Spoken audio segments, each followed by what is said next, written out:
Welcome to today's webcast, brought to you by Actian. I'm Stephen Fegg, Director at Database Trends and Applications and Unisphere Research. I will be your host for today's broadcast. Our presentation today is titled, Evaluating Analytical Database Performance in the Cloud. Before we begin, I want to explain how you can be a part of this broadcast. There will be a question and answer session. If you have a question during the presentation, just type it into the question box provided and click on the Submit button. We'll try to get to as many questions as possible, but if your question has not been selected during the show, you will receive an email response. Plus, one lucky viewer today will win a $100 American Express gift card. The winner will be announced at the end of the event, so stay tuned to see if it's you. Now, to introduce our speakers for today, William McKnight, President of MCG,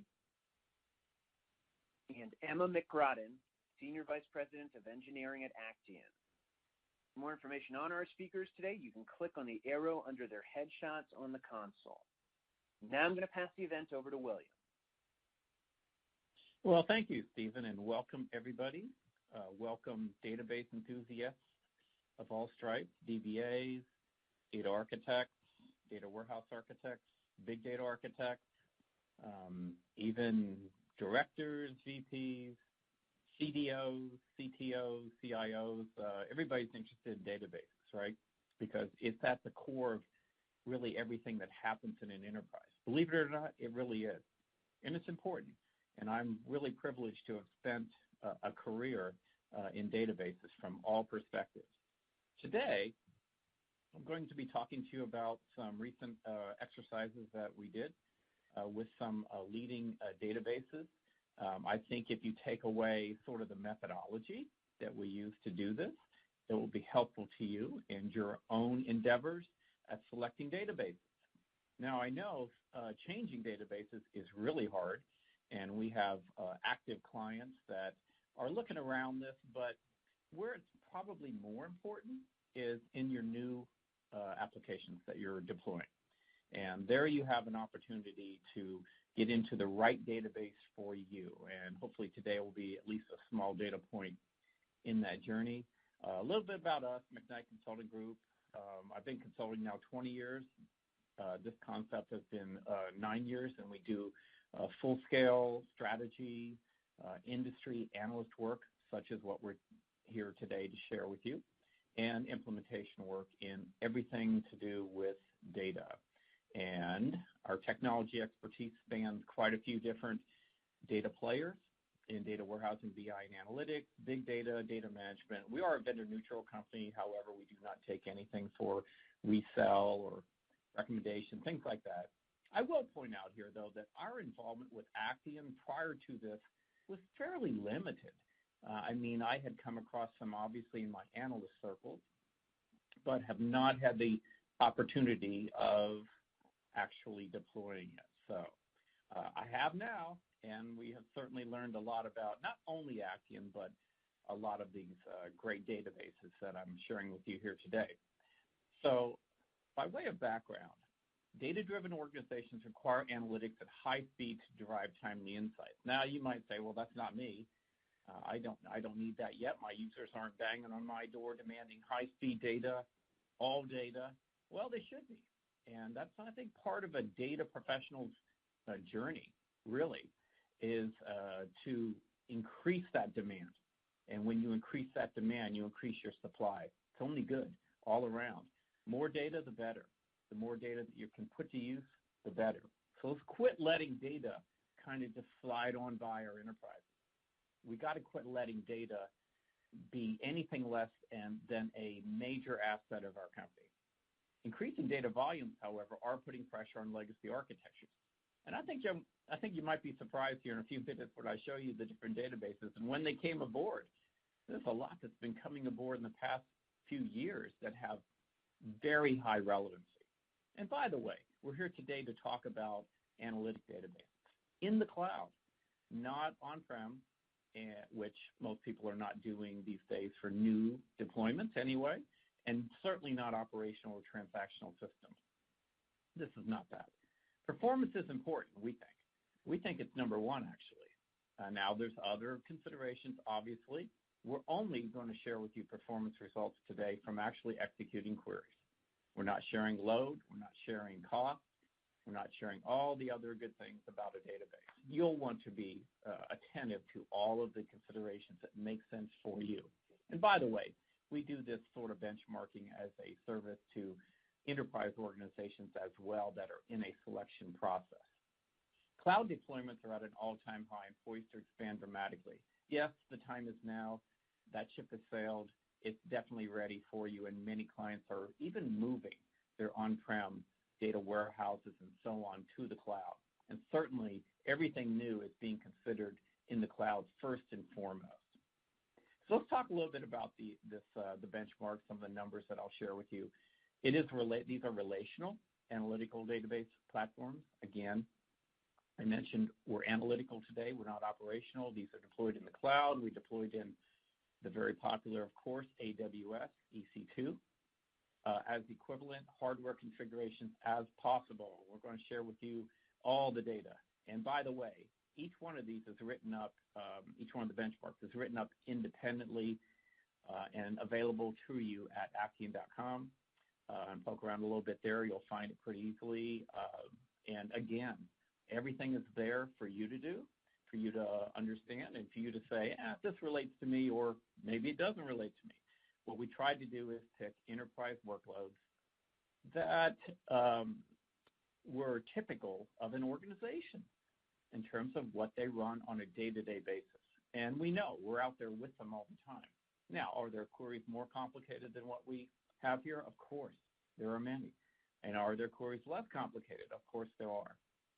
Now, in terms of data volumes, we went up to 10 terabytes, and we think that's pretty fair and typical of an organization in terms of where they are today drawing the database limit. And what I mean by that is what we see out there is beyond 10 terabytes, that data volume, we're seeing more Hadoop considered for that volume. Not exclusively, and we're not saying that data size is anything more than one factor in making a great selection between Hadoop and a database.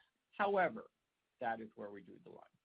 We looked at single and user concurrency. So we had 1 and we had 20 simultaneous users on the test, because we think concurrency is important as well, right? Because you're not going to have, for the most part, one person banging on a database at any point in time. It's going to be many.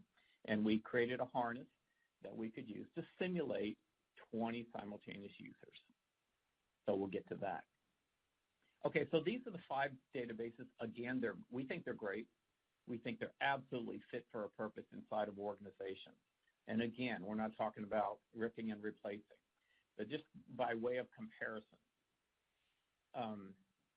As you can see, the 5 databases are Vector from Actian, our sponsor today, Redshift, Microsoft SQL Server, which is the most ubiquitous of all these databases, of course. And of course, SQL Server serves an operational purpose as well. And we're not taking anything away from that. Snowflake and Impala. And as you can see, the first release of 4 of these, the ones other than SQL Server, were as recently as 2013 through 15. Pretty amazing if you think about it, that these are the ones that we're looking at today. And these are typical, I'd say, databases we might look at for an analytical workload out there in the marketplace, although there are others. And by no means am I drawing any general conclusions about these results other than just what you see here, prima facie. Version is the latest GA version. That's all we could do. That's all that's available in AWS. Anybody can go out there and pick their database, and these are the versions. The storage, interestingly, Vector and Impala are on HDFS, and Redshift and SQL Server are more conventional, where you have data pages, where you have headers and footers, you have ID maps, you have records, you have free space, and that kind of plays itself out until you cover all the records in the database.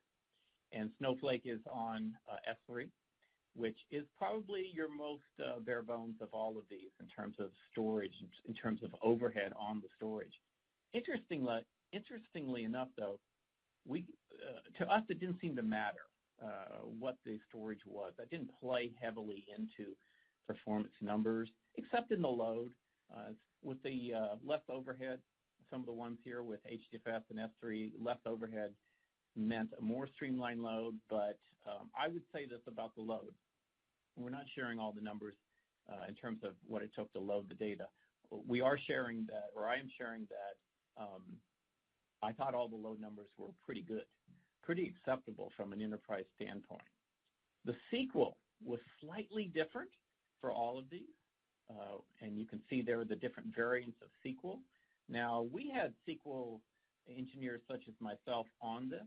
However, we don't think that it was really difficult for a SQL person out there to do what we did in terms of queries. There were some syntax changes, though, across the different databases. So, for example, one of them was top one, and one of them was first one, and one of them was limit one. We don't think these minor SQL changes made a big difference, and they were pretty straightforward. The only thing that was kind of weird was how Impala does its group by. We found that to be a little strange, but we figured it out, and now we got it under our belt, but that was a little strange. Now, 4 of these are columnar. I should say 3 of them are columnar. Now, one of the rules for our benchmarks is we're going out of the box as much as possible. And for SQL Server, we did turn on the column store feature, the indexes there that they use, and we did that because we knew that column stores are going to work a whole lot better for these analytical queries. I mean, that's just from our experience in the field, and that's a little tip for you guys that are using SQL Server out there for your analytics. To think hard about that columnar function. Impala didn't have it, but the rest were columnar. These were all on AWS, obviously, because we did the test there. 3 of them are now available on Azure, and those same 3, if you want, are available on premises as well. So those are the databases, and here is the setup. Now, there's a little art, I'd say, involved at making sure that all of these were compatible. And if you don't know, I will tell you that not all databases are going to be available at every granularity possible out there in terms of the storage, in terms of the things that you see here. And so we did our best to try to create apples-to-apples comparisons. We looked at I/O speed, things like that. Let's start with Redshift because that was pretty compatible, but that'll help you understand the fullness of this particular slide. So D2.8x large for vector, same for Redshift. The D2 class in EC2, there's really limited configuration possible. We had 5 nodes each, 36 CPUs per node, 244 gigabytes of RAM. Again, trying to pick something down the middle that enterprises might be interested in. Storage-wise, now there we had to be a little different because the granularities didn't match out. So we tried to match them out based upon the I/O speed, and as you can see what we ended up with. Now, we're not here to compare costs, but we are sharing with you the cost of the AWS in terms of that, and try to get pretty compatible there as well. With SQL Server, just moving on down quickly, we were able to get everything the same, so that is great. Snowflake was the only outlier in terms of not knowing some things because they do not reveal the type or size of their EC2 instances. They basically sell like T-shirt sizes, so you don't know, and so we didn't know. However, we picked the most generic that we could, the 1 terabyte storage, for example, for vector. So we did not know the I/O performance to do a comparison. So we picked based upon relative cost amounts. So we got $2.13 an hour per node for vector for the configuration you see there, $3 an hour, relatively comparable for Snowflake. One thing, though, about Snowflake's cost is we liked how it turned itself off if we did not do that. And if you do that, of course, you're going to save money by having it off. Some analytical workloads can be turned off. And the cost, of course, that you see here is while the query is running. Finally, we'll look quickly at Impala. We got great identical numbers. So that's your setup. Redshift and SQL Server and Vector, of course, are spinning disk, and Snowflake and Impala were elastic band storage, more like your SSD. So, moving on, the benchmark data. We use the semi-famous big data benchmark from Berkeley to do this with. Now, that data set does not go up to the volumes that we took it up to. So we spun up the data to get up to the 10 terabyte range. And again, we think that we're in the range that organizations are typically thinking about when they think about relational databases. So we have two tables. We have a rankings table and a user visits table. The whole idea is to simulate something that many organizations are doing, which is clickstream analysis. But of course, these are just tables. It's just data. There are parallels to the things that you are doing as well. Concurrency, again, we took up to 20 simultaneous users, and we had 3 query sets with, I think, 3 queries in each of the query sets. One is a basic scan of a table, the small table. The second set is an aggregate, so group by, of the big table, user visits table, and then finally a join. And as we know, most queries by far are joins, especially in an analytical environment inside an organization. So we think it's fair, but that it is what it is. So again, we encourage everybody to do their own testing. And in my experience, today at least, nobody buys a database without testing it. And so please keep that in mind and do so in a very measured fashion. All right, Redshift, we are looking at the single user at 10 terabyte results, 10 terabyte being our biggest, so hopefully we see the biggest discrepancies here. And of course we did. And by the way, for all these databases, the concurrency scale was pretty linear. So as we got up to 1 through 20 users, it tended to scale up that way. But right now we're looking at single users, so I digress. The thing that's really different here between the two, as you can see, is the join queries.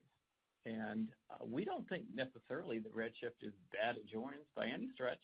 We think it's acceptable enterprise performance, but Vector is especially good at this, especially good at joins, which again, very common usage. Now, we figured out in doing this test why that is. We figured out the architectures for all these databases involved, and that's pretty important because that's your foundation. These databases will obviously all improve. They're all investing. They will all improve. However, the fundamental architecture is important. However, since we have Emma on the line, who will come on a little bit later, I will let her tell you more specifically why we see some different results here for Vector than not only Redshift and some of the others. So stick around for that. That will be very interesting. Now, the concurrency results between 1 and 20 users, you can see there, again, we picked on query 3. We picked on the join queries because that shows you the biggest discrepancies. And, yeah, there's some big discrepancies in here.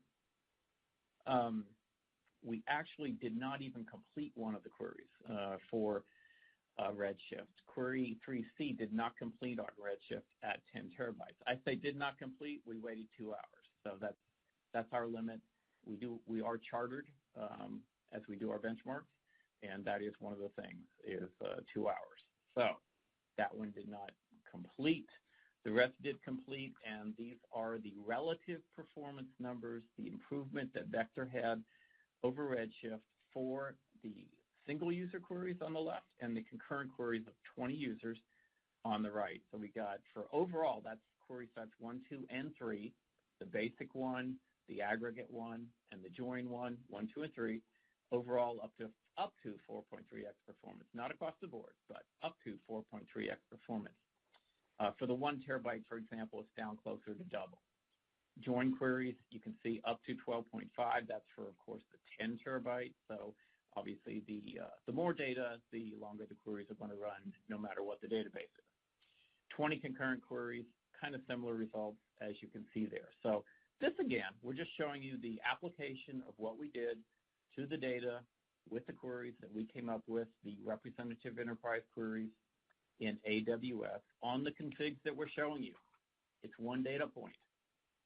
We encourage many data points to get out there and create an environment out there where people can do this do the selection with a real heads up. Okay, SQL Server. Now, with SQL Server, there was something that was a little different, and that is that this is a one node result. Why is it one node? We have a big table, as I mentioned before. The clickstream table is large. It comprises a good 90+% of the overall space that we're talking about here. And it was one node for SQL Server because that's the most common configuration among its user base, number one. So very few people are doing a clustering on SQL Server in the analytical environment. Maybe you are, but I'm just saying that many do not. And we wanted at least one of our benchmarks to use standalone vector on a single node instead of vector H for cluster. Now, the 1 terabyte limit is a limit for SQL Server because the user visits table, our big table, will not fit in memory for a single node that goes beyond 1 terabyte. Now, I think this is getting fixed in SQL 18, so we look forward to that. But right now, this would have been very I/O bound otherwise. So this is why we see the one node results. I'm sharing with you all the results here on this slide. We see scan queries. Obviously not much difference there. Aggregation queries, that's where we saw a bit of the biggest difference between the two. And that was a little surprising to us because we typically would tend to think that the results would be more exacerbated with join queries, not aggregation queries, but that's where this query fell. So there you go. We also had a non-complete for SQL Server on the query 2C for, we couldn't even get to 750 gigabytes. So SQL Server is better on joins than aggregates. That's one takeaway that we had here. You should know relatively what your queries are looking like as you go into a benchmarking situation, as you go into a selection situation. What are your top 10 queries you're going to want to run? And sometimes it's not just about quantity, like how often you're running the queries, but how important they are. If you're running that one query at the end of the month, it may seem insignificant. Oh, we only run that once a month. Well, it might be pretty important that that one complete because it's an urgent one every time it gets run, and you have executives waiting on it and so forth. So really got to pick wisely here as you wade into your own testing. So in summary here, we have single user on the left, again, concurrent users on the right. We got some obviously strong performance improvements from Vector over SQL Server, and this was not really unexpected because SQL Server is a great general purpose database. Many of the workloads, including the analytical ones, you can do SQL Server on it perfectly fine, but there's going to be some that need maybe something a little bit more. And again, SQL Server, it's ubiquitous. People have enterprise licenses. They reach for it first, but there are options available. And that's, I guess, one of the takeaways. So Snowflake, really flying high now. Great database. We love it. A lot to like about it, and especially in terms of intangibles. But when it came to the single user test here, we see that you see the results here: 1 terabyte, 5 terabyte, 10 terabyte. Some of the differences here got to be some real differences when we got into the higher volumes for some reason. So that is that. And again, all this is available. I encourage you to go and get the results. There's a whole lot more results in the actual papers than what we have time to share with you here today. But this is something worth sharing, and that is about how we dealt with Snowflake when it came to concurrency. Now, in practice, you would turn on the multi-cluster option for Snowflake in practice, because that is how concurrency is empowered by Snowflake, and that's fine and perfectly great. So for Vector, we had 16 nodes. In Snowflake, we had 16 nodes, but we clustered it 5x. Why did we cluster it 5x? We knew we needed at least 3 to prevent queuing, and we spun up 5 so they would have plenty to choose from at the ready. So we spun them up ahead of time. We didn't let Snowflake auto-scale itself and just allocate them. We had them spun up. So effectively we've got the 16 nodes against 80 nodes here, although Snowflake is clustered. We did some of the single clustering tests, and you can see them here, but we don't, we know that people aren't doing that out in real production with Snowflake, but they're here because we did them anyway. The multi-cluster is the real one to look at. And remember, this is 5x in terms of 5 clusters spun up for Snowflake. So some of the 5 terabyte and even 10 terabytes didn't complete on a single cluster. So again, though, you're not going to do that. And we know that. In summary, well, you can see some of the results here. Snowflake was pretty consistent across the board.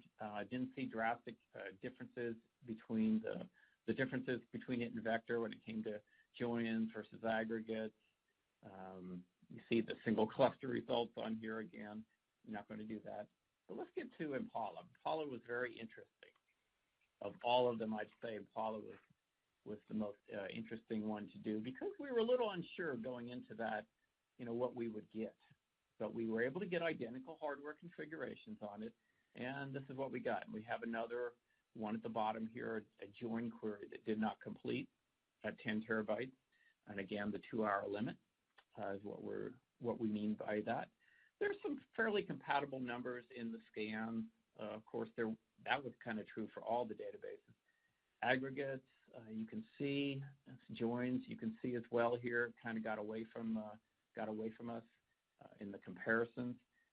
So there's something special about vector, about why it performs as well as it does. And I can't wait for Emma to share that with you. I want to get you to that.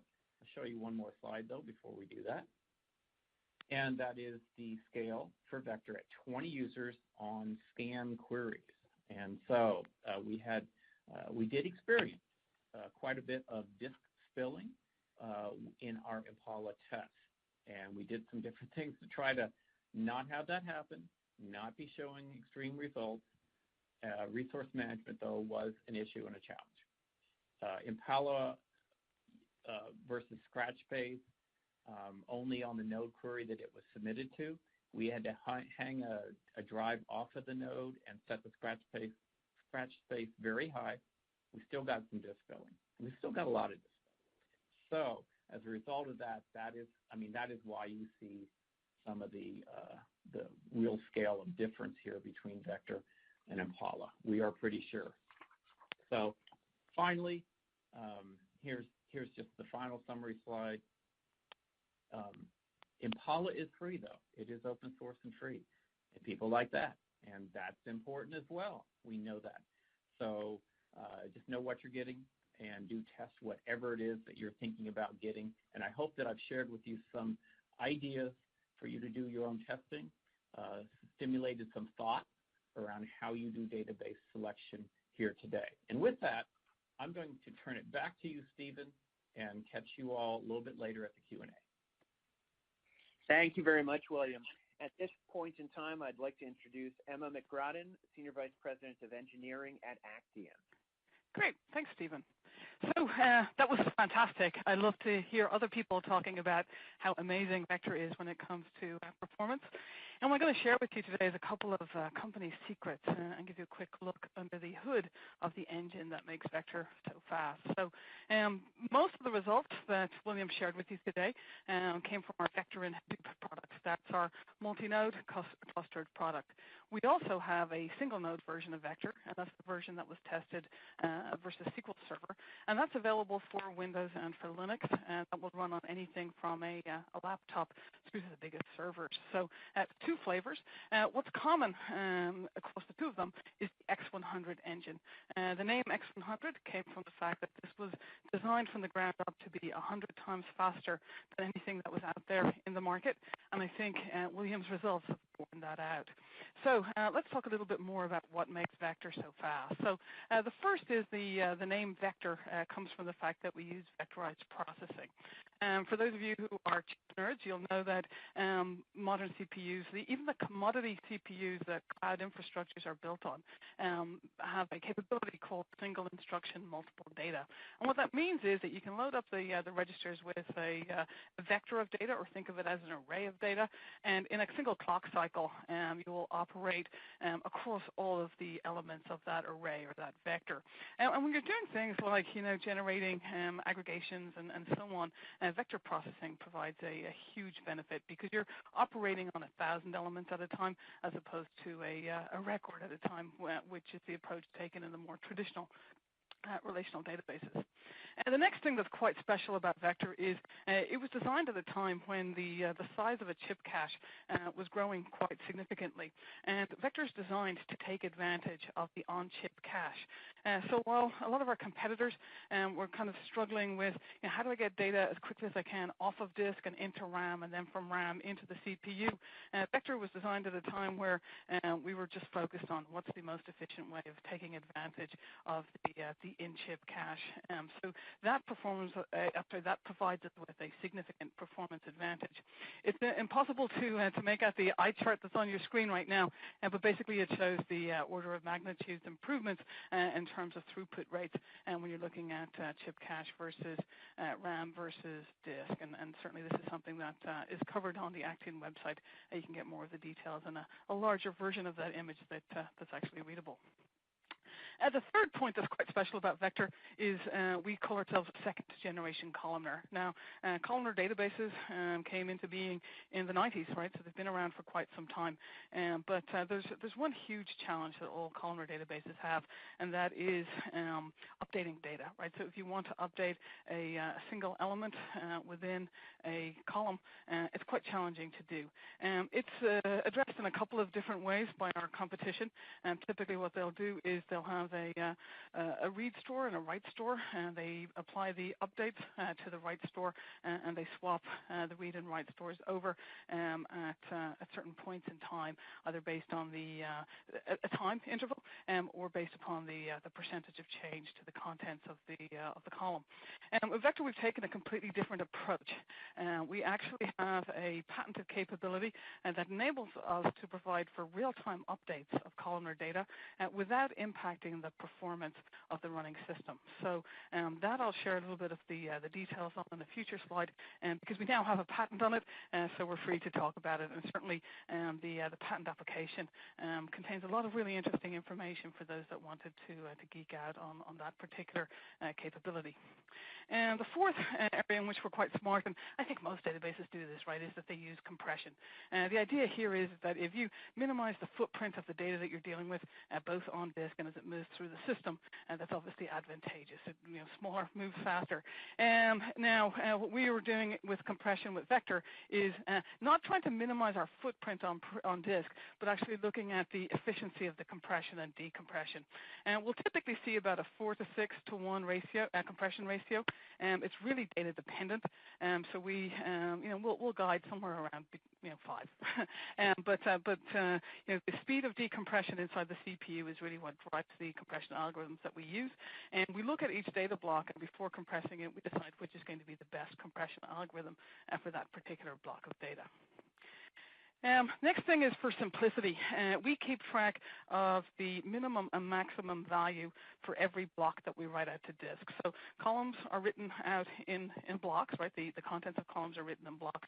And when you're dealing with ordered or sorted data, right, if you have the minimum and the maximum value for that column within the block, as you're trying to solve queries, you can very quickly identify which of the blocks that are going to participate in solving the query. And much more importantly, you can identify which of the ones that won't be participating in solving the query. So you don't need to read the blocks that won't be part of solving the query, right? So for sorted data, that's a huge advantage. And when the data is not sorted, it's certainly from a usability perspective, you don't need to have a complex indexing scheme on the data. This very simplistic index actually gives us everything we need to know about the contents of the block. And then the last thing is that vector's been designed for multi-core parallelism. So when you look at the results that William shared with respect to concurrency, what you'll see is that many of our competitors have a real challenge when it comes to large numbers of concurrent users. Vector doesn't have that challenge. We've designed it for maximum parallelization and for supporting large numbers of concurrent users. It's not unheard of for a vector deployment to be supporting hundreds or thousands of users. And that's quite unusual for a columnar database and an analytics solution, but it's something that we deal with every day. So I know William's dying to know how we're so fast on the joins, so we'll talk a little bit about that, right? So this is more of an architecture than an architecture diagram of vector in Hadoop.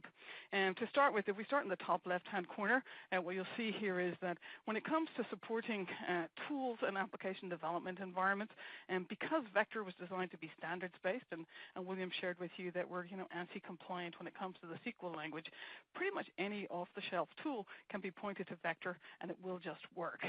So whether it's Spark or Scala, or more traditional ClickSense or Tableau, these will all just work with vector, right? So the first thing that happens is we take that SQL query in vector, and we parse it. We make sure that the query makes sense from a syntactical perspective, and that all the tables that are referenced exist, the objects exist, that you have permissions and so on. So that SQL processing happens, and at the end result of that is a query execution plan. The query execution plan then gets passed over to that X100 engine that we just covered, and the X100 engine then takes that query execution plan and converts it into an X100 algebra. This is the language that the X100 engine understands. And then we come up with a distributed version of that query plan that gets pushed out to each of the nodes on our Hadoop cluster that's participating in the Actian Vector and Hadoop working set. All of the nodes in your cluster don't have to participate. And what we find is, as you see from the results, Vector's a bit of a beast, right? It'll use up all of the resources allocated to it. And if you don't constrain it, it'll use up all of the resources available in the system, which can starve other processes of resources. So we typically recommend that if your cluster is being used for mixed workloads, that you constrain Vector through the use of Yarn. So with each node that's participating in the cluster, there's an X100 engine that's local to that engine is responsible for analyzing and querying the data on its local node. We take advantage of the fact that it writes 3 replicas of the block to disk.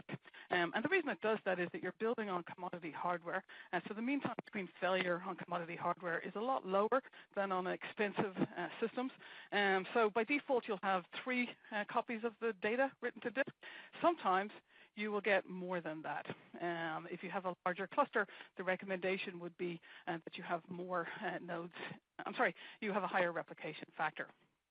So what we have done that makes our joins incredibly fast is as we're writing out those block replicas, we try everything within our power to make sure that when we're joining tables that aren't co-located, that one of the replicas for that table exists and avoids the need to transfer data between nodes. The thing that absolutely kills performance when you're joining tables is that when you have to move data between nodes in a cluster, right? So if you're solving a query and it means moving data all around the place, you're definitely going to be constrained by the interconnectivity between the nodes in your cluster. So that is what makes Vector so fast, right? It's well, there's a number of things. There's the 6 things we covered on the previous slide, and now we're talking about the fact that we will do everything within our control to make sure that we don't have to join between the nodes. It doesn't blow up our footprint on disk. It's not that we're writing replicas that aren't required. All we're doing is we're influencing the name node in where it's going to place the block replicas. We are honoring any of the rules that are provided on the cluster. So if, for instance, you had set up your name node rules where you said you wanted to have 7 replicas of the data because you're running a 30-node cluster, all of that's honored, and we're just smart about how we honor those rules. So that's how we tackle the joins. We then pass the result set back up to the calling application. So the things to note here, obviously, is the performance, as William pointed out, is huge. Our concurrency is really high, right? We've designed it, I think because performance is so fast that queries complete in milliseconds. Certainly, we see many queries completing sub-second, as you can have more queries running in the system at a time. But also, we've designed it for high concurrency. The next thing to note then is that because we're standards-based, any off-the-shelf tool that supports ODBC, JDBC, or .NET should just work with Vector. We have support and certifications in place for many of the tools that you're most probably using today. And if we don't have a certification, it's because we haven't come across it before, and we'd be quite happy to engage with the tools vendor on that. So this is the cluster architecture for Vector in Hadoop, and hopefully you now understand why it is that we're so fast. The next thing is to talk about our positional delta trees. So when I spoke earlier of the fact that we can provide support for updates that don't impact the performance of the running system, that was that second generation columnar that we mentioned. This is the capability that provides for that. It's a capability for which Actian was awarded a patent in February, and it is in a nutshell, we have a memory overlay structure, and in that memory overlay structure, we keep track of the location of updates to the data. So any inserts, updates, or deletes are tracked within this tree structure. The tree is only ever 3 levels steep, so it's very easy to traverse the key. So any lookups to see, if we're scanning to see if any of the data that's required to solve the query has changed since it was written to disk initially. Traversing this tree is incredibly fast. This allows us to negate the need for read stores and write stores. We have real-time updates. So when you commit a transaction in Vector, as part of that commit transaction, any subsequent running transaction sees the results of that commit, right? So we don't have eventual consistency. It's completely acid. Once you say commit, anything that runs subsequently will see the results of the transaction. So that is a capability of which we're very proud. There's nobody in the market that has something that performs in the same way. And it does mean that as we're out there supporting workloads that require real-time update capability, it's quite unique to us. So if we were to look at the benchmarks performed by McKnight Consulting Group, what you'll see here is we've kind of divided the results into about 3 separate areas. The first is differentiated by the database size or the data set size, right? So William explained that there was a small, medium, and large data set. And what you'll see here is the way we're presenting the information is if Vector is at 100%, right, our competition here, probably the closest, is Redshift, with a small data set, so 1 terabyte comes in at about 50% the performance of Vector. And we come all the way down here into Cloudera, where you'll see that for the large data set it didn't finish, but these numbers are very low, right? So here, bigger is better, and we're outperforming in all 3 categories quite significantly. In the next graph, what you'll see is what we're representing is relative speed by query complexity. So here, we talked about the fact that the first query is a simple scan, the second query has a set of queries as aggregations, and the third is joins. And again, outperforming the competition by quite a margin. For the closest again is Redshift, and this is for the scan queries, which really is just how quickly can you read the data on disk. And for aggregations, they come the closest, but then when it comes to joins, the performance just drops quite a lot, right? And then the third graph here represents the concurrency. And so concurrency we were just measuring with a single user and with 20 users, and the closest that came to vector in terms of performance here relative to concurrency with 20 users was actually Redshift, right, coming in here at about 21, 22%. So, we're differentiated in terms of data size, in terms of query complexity, and in terms of concurrency. William talked about the 4 different benchmarks being available on the Actian website. If you do visit actian.com, you'll find there's a resources menu, and when you go in there, there's a series of white papers, and each of the benchmarks was written up as a separate white paper. On the link within the slide here too is the quick link to get you to those benchmark papers as well. So we'd encourage you to read these. They're very well written. Lots of detail as to how we perform to the benchmark and the results that we see. So we're absolutely delighted with the work that was done by William's team. We also, in recognizing the fact that freemium is something that people want these days, and we've provided a free version of Actian Vector. It's a community edition. It's free to use with no time restrictions on it. We haven't limited the functionality in it, but what we have done is set a limit in terms of the amount of data that you can store within there. So that's a 250 gig data limit. We did that obviously to provide people with an opportunity to try the product for themselves, but without potentially risking any revenue opportunities to Actian. And we've made it available for Linux, for Windows, and also for the AWS Marketplace and for the Microsoft Azure Marketplace. We at Actian are cloud agnostic. We will work with all of the cloud vendors. So if you wanted to try Vector, the easiest way of doing that is actually to go to the cloud version, go to the marketplace, locate the Vector Community Edition AMI or virtual machine, and it's a single-click deployment. Very simple to get it deployed. The quick link to get there is www.actian.com/VCE. That stands for Vector Community Edition, and there you'll actually find links through to all 4 versions that I've just mentioned. And we have a community built up with a community forum, so any questions that you may have, you can submit to the community and we'll get answers. And the community forums are also monitored by Actian staff, so that if there are questions that perhaps are best answered by support technicians or services people, they're there and willing to help out. And Community Edition also comes with tutorials for kind of a step-by-step walkthrough of the product. If you wanted to do a kind of a heavier weight evaluation of the product, so you would require support for data set sizes larger than 250 gigs, there is an evaluation version of our products, and you should get in touch with us in order to access that. So I'd like to thank you for your time and your attention, and turn it back over to you, Stephen. Thank you very much, Emma. At this point in time, we're going to move into questions from our attendees today, and the first question is for William. William, did you measure transactional throughput of the databases? Well, Stephen, this might be pretty simple. No, we did not.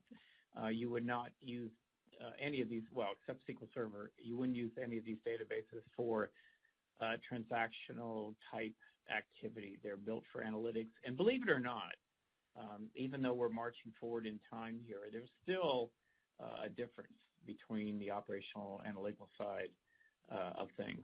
So here we are. I believe that major competitive advantage is really being forged on the analytical side. It's where we focus, but frankly, a lot of our database skills as database professionals are needed back in the operational side. It's just going to be some different databases over there.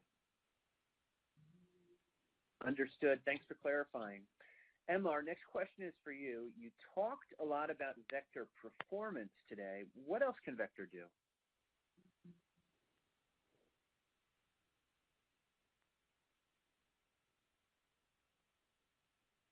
Hey, Emma, are you still with us? Apologies. Vector obviously is known for performance, right? That's what we do incredibly well.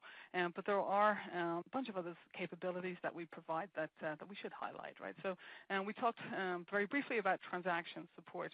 And Vector is deployed today in a number of instances where they're feeding transactions through to the database at the rate of thousands per minute. So example use case would be that they're using SAP on Oracle for ERP. They're using Vector for the operational data store, and they're pushing those transactions via a replication solution into Vector, and it's something we handle really well.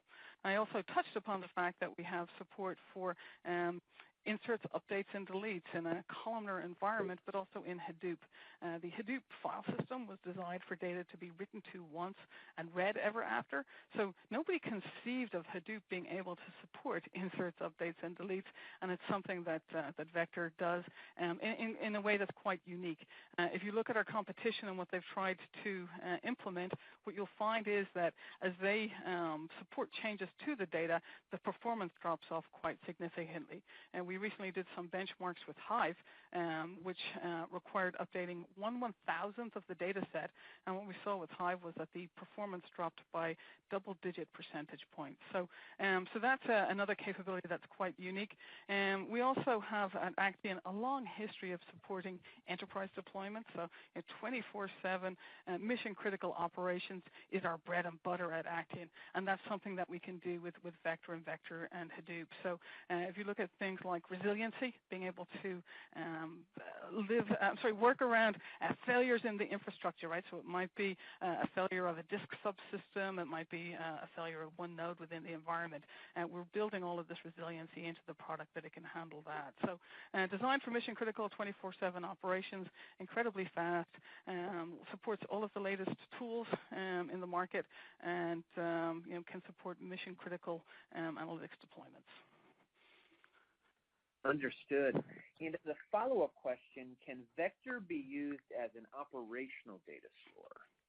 So that's actually a very common use case for Vector. What we find is that it'll typically start with a Vector deployment at the departmental level, and there'll be somebody who wants to be able to have everybody within their group run reports and kind of interact with the data in a real-time manner.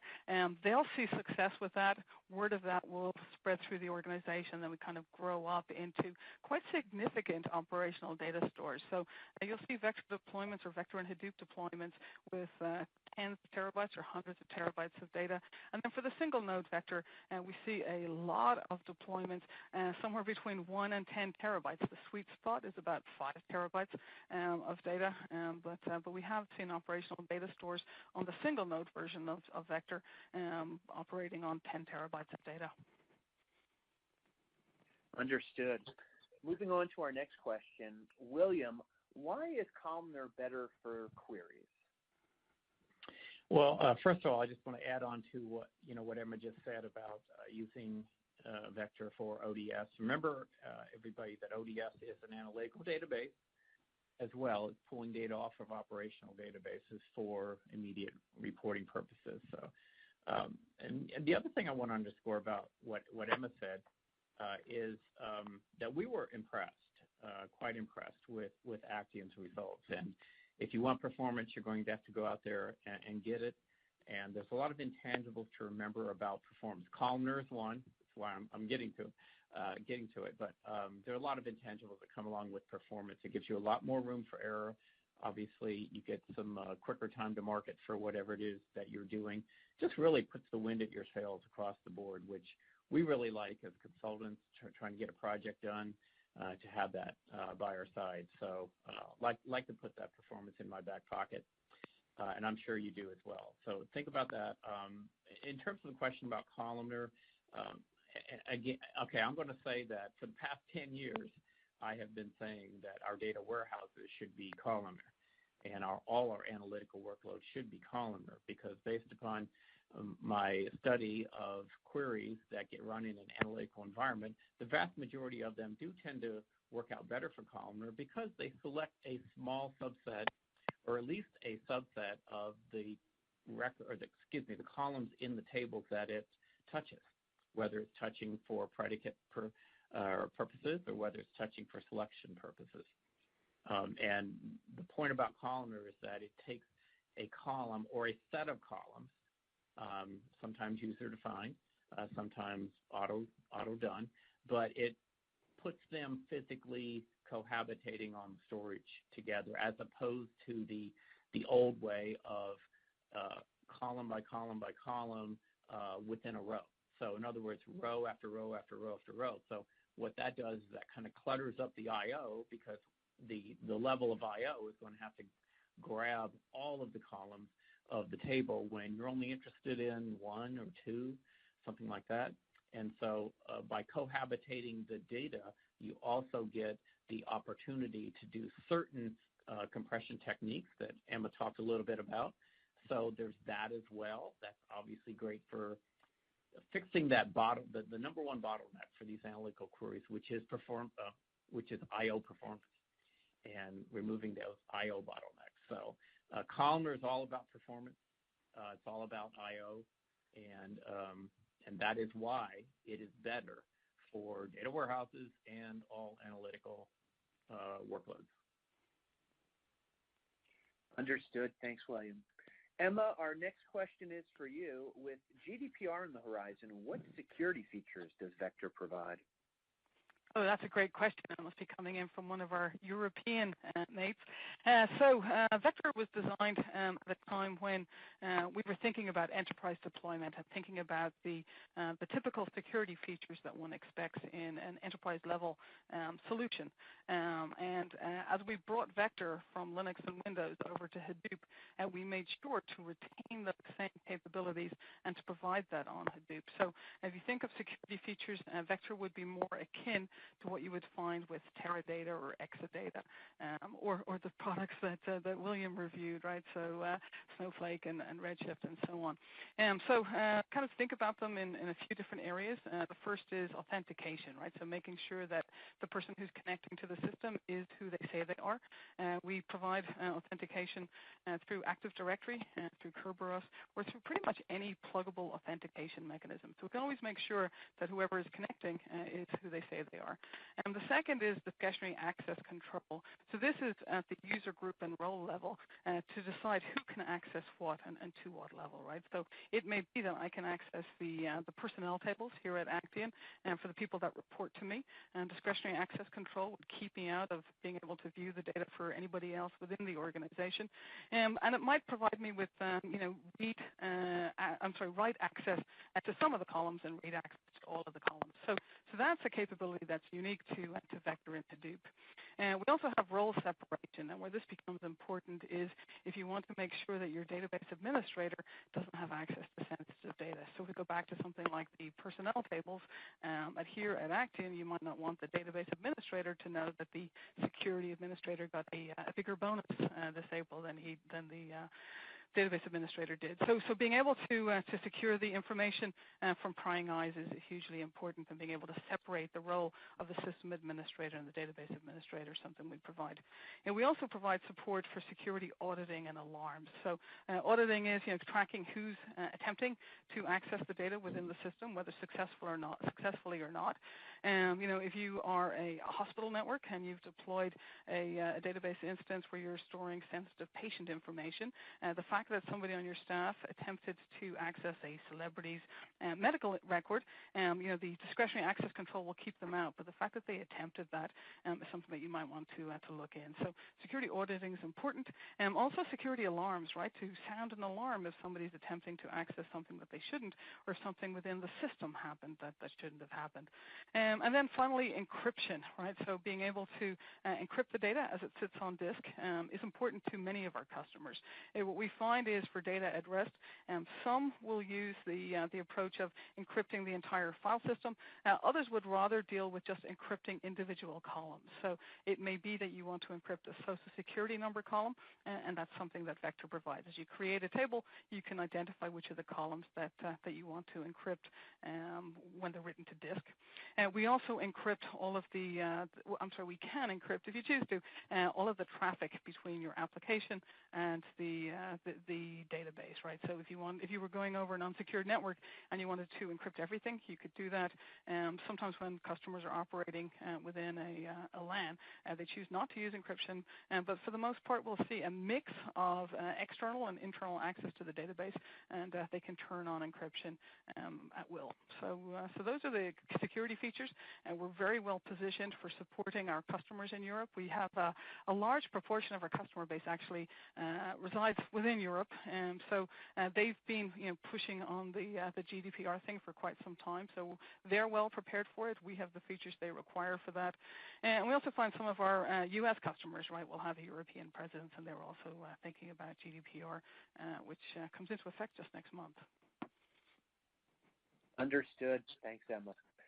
That is actually all the time we have for questions today. We apologize that we were unable to get to all your questions, but as I stated earlier, all questions will be answered via email. I'd like to thank our speakers today, William McKnight, President of MCG, and Emma McGrodin, Senior Vice President of Engineering at Actian. If you would like to review this presentation or send it to a colleague, please use the same URL that you used for today's live event. It will be archived, and you'll receive an email once the archive is posted. Now, as we stated earlier, just for participating in today's event, someone would win a $100 American Express gift card, and the winner today is Eric Plummer. Eric, we will be in touch via email so you can claim your prize. Thank you, everyone, for joining us today, and we hope to see you again soon.